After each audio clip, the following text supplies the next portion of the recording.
नमस्कार, आधा लाइफ पर आपका स्वागत है। मैं हूं खुशी राय।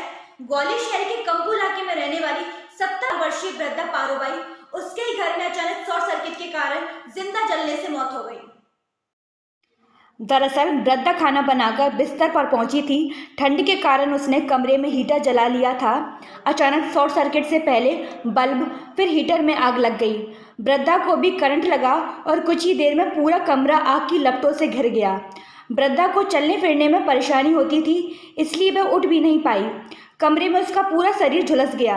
उसी गंभीर हालत में अस्पताल ले जाया गया, लेकिन उसे बचाया नहीं जा सका। कंपू थाना पुलिस ने मृतक के शव को पोस्टमार्टम कराकर परिजनों के सुपुर्द कर दिया है। कंपू थाना क्षेत्र के अंतर्गत मांडरे की माता चौराहे के पास रहने वाली 70 वर्षीय वृद्धा पारोबाई अपनी बेटी के साथ रहती थी। वह मजदूरी करने जाती थी। बीते रोज घर पर खाना बना रही थी।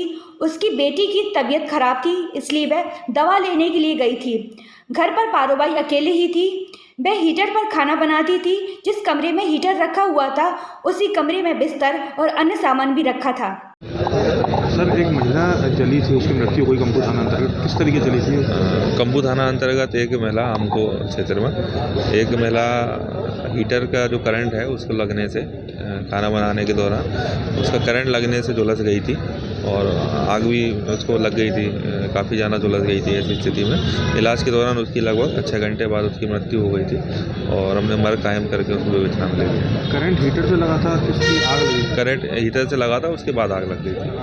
महिला की? हाँ, महिला की साथ। महिला कितनी उम्र की थी? वो महिला वृद्ध महिला थी, लगभग 65-70 साल बात उस उम्र में। क्या अकेली थी उस समय जब? हादसे के समय और घर के जो सदस्य थे वो मौजूद नहीं थे। चिल्लाने पर, चीख पुकार करने पर और लोग एकत्रित हुए थे, तब तक महिला जल चुकी थी।